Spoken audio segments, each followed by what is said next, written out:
কিন্তু আদত সে মজবুর, পুরো হাড় কেটে ফেলে দিয়েছি, জিভের অর্ধেক কেটে ফেলে দিয়েছি, গলার মধ্যে যে মেটাস্টেসিস হয়েছে, তার রোগটা ছড়েছে, সেটা পর্যন্ত সেগুলো ফেলে দিয়েছে। প্রায় 5 থেকে 6 ঘন্টার অপারেশন।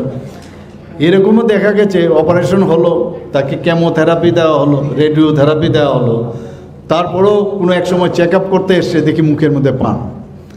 আমি ওনাকে জিজ্ঞেস করলাম, আরে আপনি তো এই পানে তো আপনার অবস্থা খারাপ হয়েছে, সুপারি কেন খান জর্দা দিয়ে? তারপর তো একটু রাগও হলো।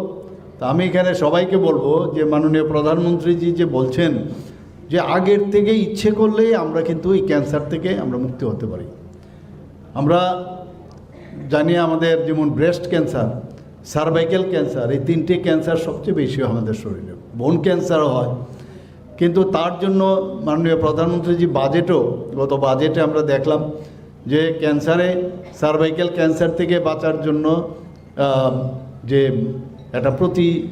এটাকে থেকে বাঁচার জন্য আগের থেকেই যাতে ব্যবস্থা নেওয়া যায়, তার জন্য সায়েন্টিস্টদের মাধ্যমে একটা ব্যবস্থা নিয়েছে, তো চেষ্টা করছে। কিন্তু আমরা জানি ক্যান্সারের যেসব কারণ হয়, আমি জেনে শুনে কেন আমি ক্যান্সারকে আমি আনবো? একজনের বাড়িতে যখন ক্যান্সার হয়, একবার ভাবুন যে ওই ফ্যামিলির কী অবস্থা হয়। কাজেই এই জায়গার মধ্যে যেসব কারণে হয় সেগুলো আমাদের জানা, আর অ্যাওয়ারনেস যত বেশি করবে কেন হয় এই বিষয়গুলো যখন জানবো, সেই দিকে আমরা নজর রাখব। আজকে এখানে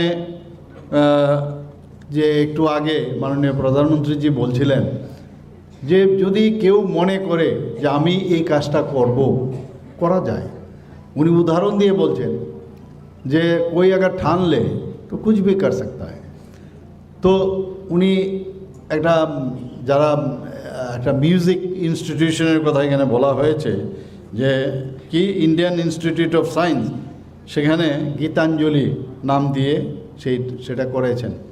এবং আজকে এই যে কি সুন্দরভাবে ওরা গান করছিল, কিভাবে মিউজিককে আরও নতুনভাবে সেটাকে মানুষের মধ্যে শেখানো যায়, ছোটো ছোটো ছেলে মেয়েদের, এটা কিন্তু কেউ ভাবেনি। কয়েকজন মিলে ওটা শুরু করেছিল। আমরা এটাও দেখলাম এক জায়গার মধ্যে, যেখানে কোনোদিন কৃষির কাজে ব্যস্ত ছিল না, সেখানে এফপিও করেছে।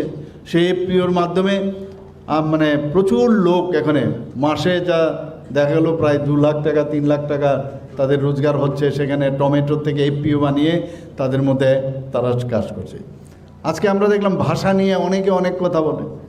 আজকে ভাষা নিয়ে অনেকে অনেক কথা বলে, এবং আমরা দেখুন ককবরকের যে উন্নয়ন, তার জন্য এই গভর্নমেন্ট ককবরক নিয়ে কিন্তু আমরা সাংঘাতিকভাবে চেষ্টা করছি। ভাষার সাথে ককবরক এই সরকার আসার পর যেভাবে জনজাতিদের জন্য চিন্তা ভাবনা করছে, এর আগে কেউ করেনি। আমরা ককবরককে উন্নয়ন করার জন্য, মণিপুরি ভাষাকে উন্নয়ন করার জন্য, অন্যান্য যেসব সংখ্যালঘু ভাষা উন্নয়ন দপ্তরের মাধ্যমে আমরা তারও ব্যবস্থা করছি। আমাদের যে সমস্যা সেটা হচ্ছে, আমরা যেটা বলছি যে 8th শিডিউলের মধ্যে কোনো অবস্থায় মানে যেটা আগামী ভবিষ্যতে যেটাকে মান্যতাই থাকবে না, আমরা হারিয়ে যাব আমাদের জনজাতিদের। আমরা বলছি আমাদের কৃষ্টি সংস্কৃতিকে আমরা হারাতে চাই না। তো যদি না আমরা হারাতে চাই, তো আমাদের যেভাবে আমাদের মায়েরা বোনেরা সুন্দর সুন্দর এই যে পাঁচরা বানায় বা এই যে রিসা বানায়, তো এইগুলো তো আমাদের জন্য একটা গর্বের বিষয়। সেটাকে নিয়ে আমরা সারা পৃথিবীর মধ্যে আজকে জিআই ট্যাগ পেয়েছি। তা আমরা কেন অন্য জায়গার থেকে এনে আমরা স্ক্রিপ্ট আমরা ব্যবহার করব? আমাদের একদম স্ট্যান্ড ক্লিয়ার যে কোনো অবস্থায় আমরা স্ক্রিপ্ট ককবরককে আমরা যত উঁচুতে আমরা উঠাতে পারি আমরা উঠাবো। যদি আমাদের চাকমারা যদি তাদের স্ক্রিপ্ট থাকে, তাহলে কেন আমরা আরেক বিদেশি স্ক্রিপ্ট আমরা নেব? অনেকে অনেক যুক্তি দেখাবে, এমুক জায়গায় তেমুক আছে, এমুক জায়গায় তেমুক আছে, এইগুলো কেন আমি এমুক জায়গায় আছে তা আমি ওইভাবেই চলবো? ওই জায়গায় কেন আছে, ওইখানকার যে হিস্টোরিক্যাল বিষয় আছে তারা জানে। আমরা আমাদের মতো চলবো। নেক্সট যে জেনারেশন আছে তাদের কাছে যখন আপনি বলবেন যে এটা আমাদের সৃষ্টি, আজকে ইনোভেটিভ আইডিয়ার কথা বলছেন মাননীয় প্রধানমন্ত্রীজি। আজকে আমি বলছি না যে আজকে এখানে দেখুন তামিলনাড়ুর যে কথা বললো, তামিলনাড়ু একদম ভারতবর্ষের মধ্যে সবচেয়ে পুরনো যে ভাষা, সেটা তামিলনাড়ুর কথা মাননীয় প্রধানমন্ত্রীজি বলছেন। আমি দরকার পড়লে আমার দেশের যে ভাষা বা স্ক্রিপ্ট আছে সেটাকে আমরা ব্যবহার করব, বা নিজেরা তৈরি করতে। আমাদের মধ্যে জনজাতিদের মধ্যে বিদ্যানের অভাব নেই, আমার কাছে প্রচুর। আমাদের সরকার আসার পর 60 জন আমরা জনজাতি 2019 থেকে 2024 পর্যন্ত এক নাগারে পদ্মশ্রী আমরা দিয়েছি। একমাত্র সম্ভব হয়েছে মাননীয় প্রধানমন্ত্রীর জন্য। আমাদের মাননীয় প্রধানমন্ত্রীজি জনজাতিদের উন্নয়নের জন্য ভাবুন, যে শুধু তাই না, খালি কাজে করলাম, ইউজ করলাম, আর ইউজের পরে আর চিন্তা করলাম না, এরকম না। আজকে সারা পৃথিবী মানে কোনো দিন যেটা হয়নি, একজন মহিলা, ওনাকে আজকে রাষ্ট্রপতি বানিয়েছেন। মহিলা, আমাদের এক তো মহিলা, তার উপরে আবার অত্যন্ত অযোগ্যের লোক, এবং ওনাকে আমাদের দ্রৌপদী মুর্মুজিকে রাষ্ট্রপতি বানিয়েছেন।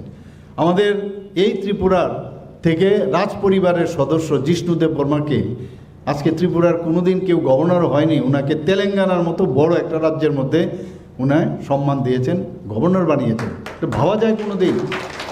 সমস্ত জায়গায় একের পর এক আমরা তো রোজ ভাষণে বলি যে আমরা করছি, মহারাজাদের নাম, আমরা মহারাজাদের মানে তাদের কীর্তির কথা আমরা সবাই জানি, ওনাদের যে সব মানে কাজ করেছেন এখানে, সেই কাজের উপরে সম্মান আমরা এয়ারপোর্ট থেকে আরম্ভ করে কামানচমনের এখানে অনেক, এগুলো আর বলার অপেক্ষা রাখে না। তো সত্যিকারের অর্থেই আমরা যেভাবে আমরা জনজাতিদের উন্নয়নের কথা বলছি এবং আগামী দিন আমরা করব, যে যতই বাধা আসুক জনজাতিদের উন্নয়ন আমাদের করতে হবে লাস্ট মাইল অবধি। আমাদের যেখানে জল নেই, জল পৌঁছানোর আমাদের দায়িত্ব। বহু জায়গায় জলের সমস্যা আছে, সোর্স নেই, কী করব? তো সেখানে ইনোভেটিভ আইডিয়ার মাধ্যমে কিভাবে জল সংরক্ষণ রাখা যায়, ছড়ার জলকে এক জায়গায় রেখে সেটাকে পিউরিফাই করে উপরে ট্যাঙ্কির মধ্যে নিয়ে আবার জল পৌঁছানো যায়। এবং আগে একটা সময় ছিল ধলাই অ্যাসপিরেশনাল ডিস্ট্রিক্ট, কোনোদিন অ্যাসপিরেশনাল ব্লক, অ্যাসপিরেশনাল ডিস্ট্রিক্ট করে আগে করেনি। আমাদের সরকার আসার পর অ্যাসপিরেশনাল ডিস্ট্রিক্ট মানে তার জন্য স্পেশাল কি করা যায় তার চিন্তা ভাবনা করছে। সেখানে আমরা সেই অ্যাসপিরেশনাল ডিস্ট্রিক্টে আমরা 10%, যেখানে সমস্ত ডিস্ট্রিক্টে যেসব জায়গার মধ্যে নর্মাল ডিস্ট্রিক্ট আছে তার থেকে 10% আরও বেশি সেখানে আমরা খরচা করছি।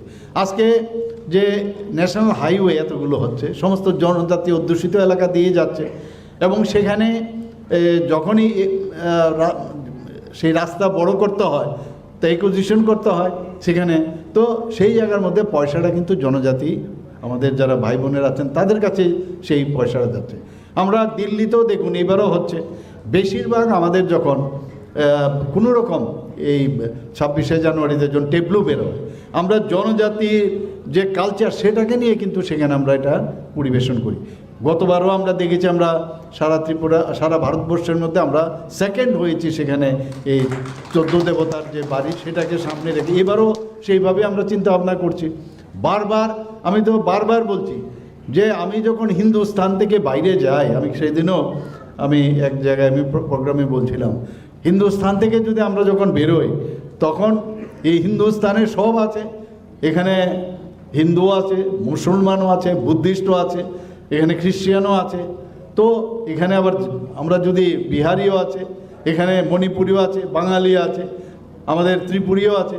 তো যদি বাইরে যায় তাকে আমরা বাইরে যখন যাই আমরা কি বলি? আমরা হিন্দুস্তানি বলি কি না? হিন্দুস্তানি। তো আমি যদি ত্রিপুরাতে আমি বাস করি, আজকে ত্রিপুরী যারা আছেন ওরা তো শুধু ত্রিপুরার না, ত্রিপুরার বাইরেও তো গারো আছে, এখানে চাকমা আছে, অন্যান্য আরও সাব ট্রাইবস আছে। তো এরা তো সবাই ত্রিপুরী না, কিন্তু আমরা ত্রিপুরার থেকে এসেছি। আমি বাঙালি হয়ে বাইরে গেলে আমি বলবো আমরা ত্রিপুরী। যদি হিন্দুস্তান থেকে বাইরে গিয়ে আমরা হিন্দুস্তান বলি, তা আমরা কেন ত্রিপুরী হব না? তো এই ধরনের একটা ভ্রান্ত ইউনিটি ইন ডাইভার্সিটি, মাননীয় প্রধানমন্ত্রীজি বলেছেন যে এত সুন্দর আমরা এই দেশ, সেটাকে ইউনিটি ইন ডাইভার্সিটি, আমরা মানে এত বৈচিত্র্যের মধ্যে আমরা সবাই এক, এবং একে পার্ট ডিভাইড করে মানুষকে ভুল বুঝিয়ে সেগুলো করছে। আমরা চাই আমাদের এখানে, আপনারা সবাই জানেন যে আমাদের ক্যাবিনেটে আমরা ডিসিশন নিয়েছি। কী ডিসিশন নিয়েছি? যে আমাদের যে জনজাতিদের জন্য যে স্কিমগুলো করি সেগুলো যেন ডিস্ট্রিক্ট লেভেলে, সাব ডিভিশনাল লেভেলে দেখতে পাই, ভালো করে একজন অফিসারকে খালি দিয়েছি। এইবার আমরা ক্যাবিনেটে ডিসিশন নিয়েছি সাব ডিভিশনাল লেভেলে আমাদের যে টিসিএস লেভেলের অফিসার দিয়েছি, ডিস্ট্রিক্ট লেভেলেও টিসিএস অফিসার আমরা দিয়েছি। শুধু তাদের কাজ হবে যাতে জনজাতি যারা স্কিমগুলো আছে যদি যায় কেউ, সাথে সাথে শুধু ওদের কাজ হবে। আমরা এই সরকার আসার পর আমরা প্রথম এই জনজাতিদের এই যারা সমাজপতি আছেন তাদেরকে 2000 টাকা করে কিন্তু আমরা ভাতা দিয়েছি। এবং পরবর্তী সময়ে আমি কিছুদিন আগে যখন ক্যাবিনেটে আমরা কথা বললাম যে 2000 টাকা কেন, তাদেরকে 5000 টাকা করে। তো কারণ এটা একটা ভাতা না, এটা একটা সাম্মানিক, সমাজের জন্য কাজ করছে, তাদের কেন আমরা বাড়াবো, 5000 টাকা করেছি। শুধু তাই নয়, যে ক্যাপিং ছিল যে কেউ যদি সমাজপতি কেউ চাকরি করে বা কেউ যদি দেখা যায় যে সে পেনশন পাচ্ছে, সেগুলো কিন্তু পেত না। আমরা এই কিছুদিন আগে ক্যাবিনেটে আমরা ডিসিশন নিলাম যে না, এই ক্যাপিং উঠিয়ে দেব। সেখানে কিন্তু আমরা সেই কাজটা করছি এখন সব সমাজপতি পাবে। এখন 19টি জনজাতি গোষ্ঠী আমরা খবর পাই যে 19টি জনজাতি গোষ্ঠী আমাদের মেইন, আরও সাবট্রাইবস আছে। তো আমি বললাম যে মাত্র কতজন পাবে, এটা যে উঠিয়ে দিলাম, বললো 13 থেকে 14 জন। তো বাকি বলো ওদের সমাজপতির যে ব্যবস্থা সেটা নেই। আমি বললাম তো কিছু নাম তো হবে, প্রধান হবে বা কান্ডারি হবে, কিছু একটা নাম হবে। তো যে ওখানকার লিডার তাকে আমরা দেব, তাদেরকেও 5000।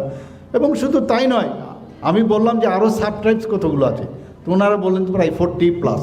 তা আমি বললাম 40+, আপনারা ডিএম, সব ডিএমকে আমি নির্দেশ দিয়েছি, মনিটরও করছি, সব খবর যেন আসে, সবাইকে 5000 টাকা করে আমরা দেব। তো আমাদের সরকার, আমরা শুধু মানে বাজেটে না, আমরা এই ডিসি এলাকার মধ্যে বাজেট আমরা প্রায় আমাদের সব কিছু বাদ দিলে প্রায় 39.06% আমরা এই ডিসি এলাকায় আমরা আমাদের যে বাজেট আছে সেখানে আমরা দিচ্ছি। এবারে আমি তথ্য দিয়ে আমি বিধানসভায় বলেছি, কিন্তু বিভ্রান্তি করে এবার 40%-এর উপরে যাবে। তো সেই কাজ আমরা করছি। মাননীয় প্রধানমন্ত্রী যে আমাদের শিখিয়েছেন। আজকে দুবাই, একটু আগে আমরা দেখলাম দুবাইয়ে কানাডা ফ্যামিলি, হ্যাঁ, সেখানে ওরা কিন্তু আছে হিন্দুস্তানের, মানে হিন্দুস্তানি মানে ওরা কিন্তু কানাডার লোক না, সেখানে কানাডা ভাষা শিখছে। সে কিছুদিন আগে আমি রামকৃষ্ণ মিশন আমি গিয়েছিলাম, সেখানে আমি দেখলাম যে জার্মানি এবং অন্যান্য বিভিন্ন ল্যাঙ্গুয়েজ শেখানো হবে। তো এটা আমাদের জন্য ভালো, ল্যাঙ্গুয়েজ শিখতে অসুবিধা কি? আমার তো মনে হয় আমিও কেন ককবরক শিখবো না। বাঙালি যারা ককবরক ভাষী বা যারা অন্যান্য ভাষাভাষীর লোক, তারা যদি বাংলা শিখে তো আমাদের শিখতে অসুবিধা কি? তো আমাদের যত বেশি এই বিষয়ে কিন্তু উনি মাননীয় প্রধানমন্ত্রীজি বলার চেষ্টা করেছেন যে যত সময় পাওয়া যায়, যত ভাষাভাষী লোকের সাথে আমরা মিশবো, যত বেশি আমরা বুঝবো, তত একজন আরেকজনের বিষয়ে আমরা জানতে পারবো। মাননীয় প্রধানমন্ত্রীজি আপনারা দেখেছেন একটু আগে সোলার এনার্জি নিয়ে বলছেন। আমরাও ত্রিপুরাতে এখন মানে যেহেতু গ্যাস কিন্তু সারা জীবন থাকবে না মাটির নিচে, এই যে ইলেকট্রিসিটি আসছে, আলটিমেটলি আমাদের এই সোলার এনার্জির উপরে আমাদের বেশি জোর দিচ্ছে। এখানে উইন্ড এনার্জি, আমাদের ত্রিপুরাতে এত উইন্ড হয় না, উইন্ড এনার্জি দিয়ে হবে না। এখানে আমাদের যে ধরনের আমাদের যে জল, যে স্প্রিং, যে স্পিড, সেই স্পিডে কিন্তু এখানে গুমতিতে একটা আমরা শুরু করেছিলাম হাইড্রো ইলেকট্রিক প্রজেক্ট, সেটা খুবই কম। সেই জায়গায় আমাদের এখানে এটা সম্ভব হয় না। তাহলে আমাদের কাছে অপশন কি?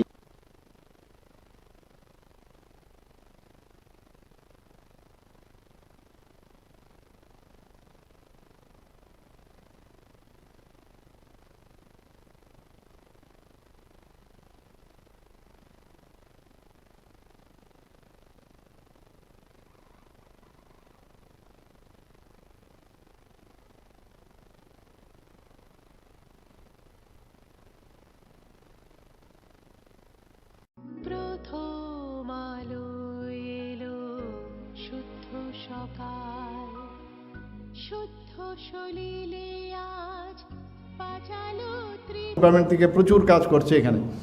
আমরা এটাও দেখলাম যে জম্মু অ্যান্ড কাশ্মীরে যে rich cultural and historical heritage, আমাদের ত্রিপুরাতে এত সুন্দর সুন্দর, আমি বিভিন্ন জায়গায় এখন যেতে হয়, সেখানে আমাদের জনজাতিদের যে হিস্ট্রি এবং তার যে মানে কৃষ্টি সংস্কৃতি এত সুন্দর, এত ভালো, মানে সেইগুলোকে আমরা যাতে হারিয়ে না যায়, আমাদের সরকার সেইভাবে আমরা কাজ করছি। আমরা এখানে যারা একটু আগে আমরা দেখলাম উড়িষ্যার এক ভদ্রমহিলা, মাননীয় প্রধানমন্ত্রী কোথার থেকে সব বের করেন, আমাদের 75 সীমান্ত গ্রাম বীরকা নাম মাননীয় প্রধানমন্ত্রী দিয়েছে। আমাদের ত্রিপুরার বহু লোক মানে দেশের স্বাধীনতার সাথে কিন্তু যুক্ত ছিল। আবার বহু লোক আছে যারা বিএসএফে চাকরি করে, আর্মিতে চাকরি করে, টিএসআরের কাছে কাজ করে, কোনো না কোনো গ্রামের থেকে আসে, তারা দেশের জন্য, দেশের অখণ্ডতা, দেশকে সুরক্ষার জন্য ওরা বলিদান হয়েছেন। তাদের নাম বিভিন্ন গ্রামে ৭৫ বছর যখন পূর্ণ হয়েছিল তখন আমরা কিন্তু ফলকের মধ্যে ওনাদের নাম আমরা খোদাই করে দিই। তো এই যে চিন্তা ভাবনা, মানে কীরকম চেতনা মাননীয় প্রধানমন্ত্রী যে আমাদের দিয়েছেন, সেখানে আমরা সেই খোদাই করে আমরা সেটা পালনও করেছি। তো সেইভাবে যে যারা যিনি পার্বতী গিরি উড়িষ্যা, ওনার সম্পর্কে কি সুন্দরভাবে বললেন। এবং উনি কিন্তু এটা ভাবেননি যে আমি মন্ত্রী হব, মুখ্যমন্ত্রী হব, দেশের জন্য উনি কাজ করেছেন। উনি দেশের জন্য, এই দেশ স্বাধীন হওয়ার জন্য কাজ করেছেন। পরবর্তী সময় আপনারা লক্ষ্য করবেন উনি কিন্তু তারপরেও কাজ করে গেছেন সমাজ সেবার জন্য। তো ওনাকে মাননীয় প্রধানমন্ত্রী যে খুঁজে বের করলেন যে এইরকম আনসাং হিরো যাদের বলে, যারা দেশের জন্য কাজ করছে, দেশের স্বাধীনতার জন্য কাজ করেছে, এইসব লোককে আমরা বের করা উচিত। এখনও সমাজ সুধারক যারা আছেন, যারা সমাজের জন্য কাজ করছেন, তাদেরকেও আমাদের বের করা উচিত। তাদেরকে সত্যিকারের অর্থে তাদেরকে সম্মান আমাদের দেওয়া উচিত এবং এইগুলোর দিয়ে কিন্তু শিক্ষণীয়। এখানে একটা জিনিস আমি নিজেও ডাক্তার, আপনারা জানেন, আমরা প্রায়ই বলি যে কথায় কথায় আমরা দোকানে আমরা চলে যাই, একটা আমার পেটে ব্যথা একটা ওষুধ দিন, আমার শরীরে জ্বর উঠেছে একটা ওষুধ দিন। এই যে ওষুধ খাওয়ার একটা প্রবণতা, এটা কিন্তু এই যে অ্যান্টিবায়োটিক, এটা অ্যাবিউজ অফ অ্যান্টিবায়োটিক্স বলে। অ্যান্টিবায়োটিক্স বেশি যখন তখন খেলে পরবর্তী সময়ে আপনার যখন রিয়েল অ্যান্টিবায়োটিক দরকার হবে, তার ড্রাগ রেজিস্ট্যান্স হয়ে যায়, তখন এই ওষুধ কাজ করে না। তো আগের থেকে এই যে উনি যেটা মেসেজ দিয়েছেন, যেটা আমাদের মতো লোকে আমরা কোনোদিন কিন্তু মুখে, ঠিক আছে পেশেন্ট যখন আসে বা কোনো সময় বলি, এবং নিজেরাও কিন্তু সেটা প্রয়োগ করি না। এতে করে যখন আপনার শরীর কিন্তু কেমিক্যালসে ভরানো উচিত নয়। আমাদের শরীর যত কেমিক্যালস মুক্ত থাকবে তত আমরা কিন্তু পিওর থাকবো। তখন প্রকৃত সময়ে যখন মেডিসিনটা পড়বে সেটা কিন্তু অ্যাকশনে আসবে। কাজেই এই যে অ্যান্টিবায়োটিক, যে যত্রতত্র যখন খুশি একটা খেলাম, দুটো খেলাম, কোর্স খেলাম না, এইসব না খেলে তাহলে এর থেকে আমাদের উনি সতর্ক করেছেন যে প্রপারলি ডাক্তারবাবুরা যখন বলবেন সেটাই। আমরা ছোটোবেলায়ও দেখেছি আমাদের মায়েরা, আমাদের বোনেরা কি সুন্দর লেইস আমরা বানাতো, কি সুন্দর। হ্যাঁ, আজকে আবার লেইসের কথা বললেন এবং সেটাকে ট্রেনিং দিয়ে মায়েরা, বোনেরা কি সুন্দর থেকে বানাচ্ছেন এবং একটা স্কিল ডেভেলপমেন্টের মাধ্যমে। তো আমাদের এখানে প্রচুর ভারতবর্ষের যে কত ধরনের যে আমাদের মানে সৃষ্টি এবং কৃষ্টি, মানে হিসাব নেই। এখানে লেইসের কাজগুলো দেখলাম কত কুইক, আমি দেখছিলাম কি সুন্দরভাবে করছে ওরা, দেখার মতো। এবং সেইগুলো কিন্তু আন্তর্জাতিক স্তরে কিন্তু সেটা এখন যাচ্ছে। আমি এখানে যারা বোনেরা আছেন, মেয়েরা আছেন, তাদেরকে একটা কথা বলবো যে আপনার নিজের যে কৃষ্টি সংস্কৃতি সেটাকে নিয়ে গর্ববোধ করবেন। আপনারা কোনো অবস্থায় নিজেকে ডিপ্রেশন, যে আমি আমাদের থেকে তো বিদেশে খুব ভালো, আমি ওদের থেকে কম, আপনার ধরে নিতে হবে আমি ওদের থেকে বেটার। আমার সবসময় আমি কারোর থেকে কম নয়, তাহলেই নিজেকে কিন্তু আপডেট রাখতে পারবেন। আমার মনে আছে আমি যখন এখান থেকে একবার অ্যাথলেটিক্সে আমি গেলাম খেলতে 1970, আমি ক্রস কান্ট্রি প্রথম ত্রিপুরা থেকে রিপ্রেজেন্ট করি। আমাদের ট্র্যাক স্যুটই ছিল না। এই সুলভ পান্ডার নামে একটা মনে আছে, সেই 6 টাকা নিয়েছে, সেই এটা কোনো রকমে বানিয়ে দিয়েছে।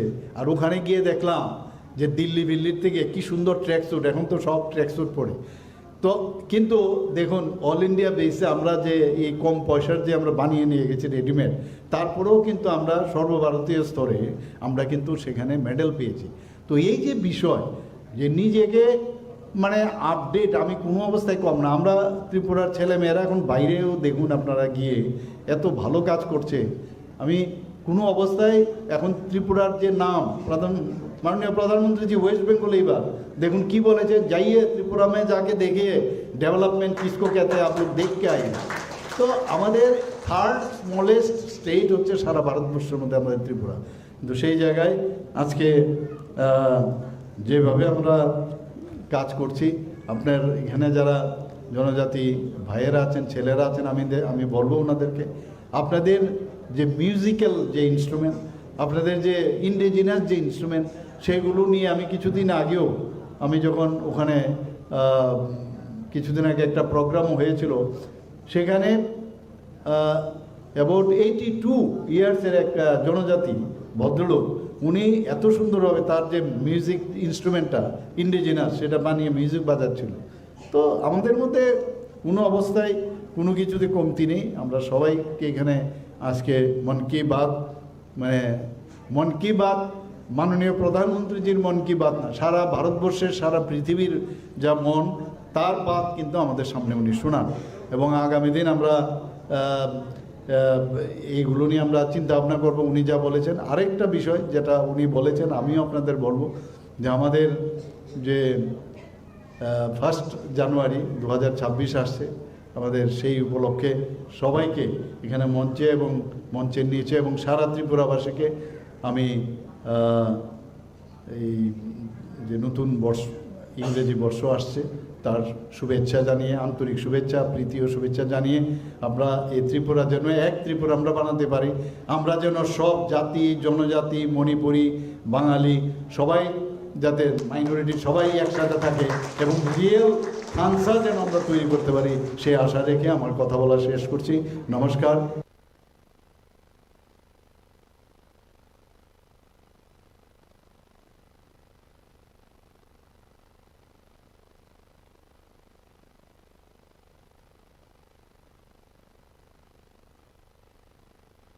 প্রথম আলো এলো শুদ্ধ সকাল, শুদ্ধ সলিলে আজ বাজালো ত্রিতাল।